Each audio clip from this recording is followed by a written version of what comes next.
In this lesson, we're going to look at the number one newsletter strategy available to affiliates, the 6-part mini course.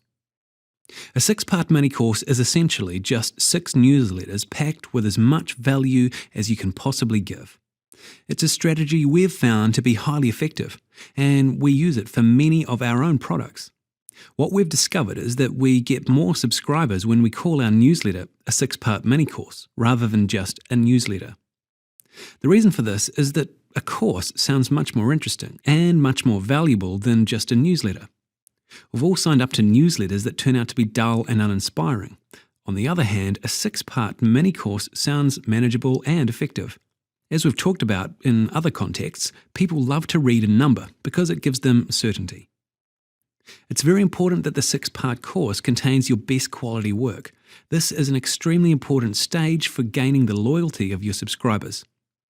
What you're doing is training people to continue opening your newsletters in the future. That requires positive reinforcement.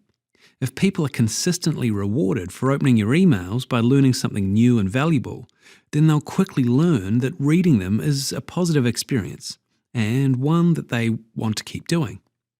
That's not going to happen if you waste their time and don't give them value early on.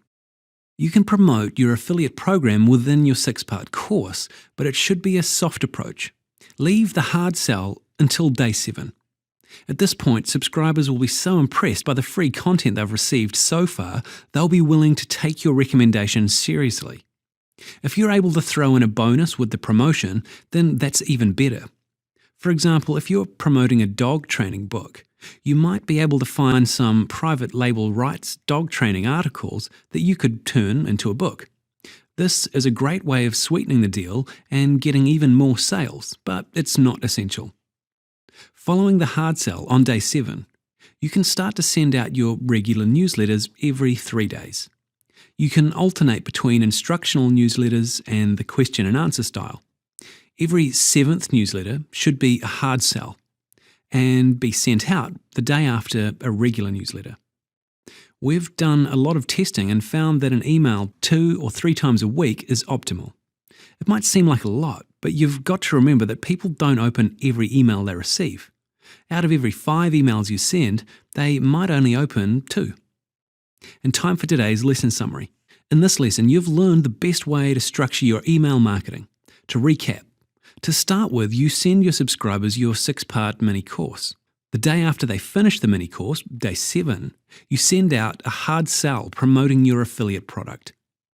A couple of days later, start sending out your regular email series every 3 days, alternating between an instructional and a question and answer style newsletter. Then every 7th newsletter should be a hard sell again, and it's important that this comes out the day after an instructional newsletter, so that the momentum of all your value is maintained. And that's all we've got time for today. Thanks so much for watching. I look forward to seeing you again soon. Bye for now.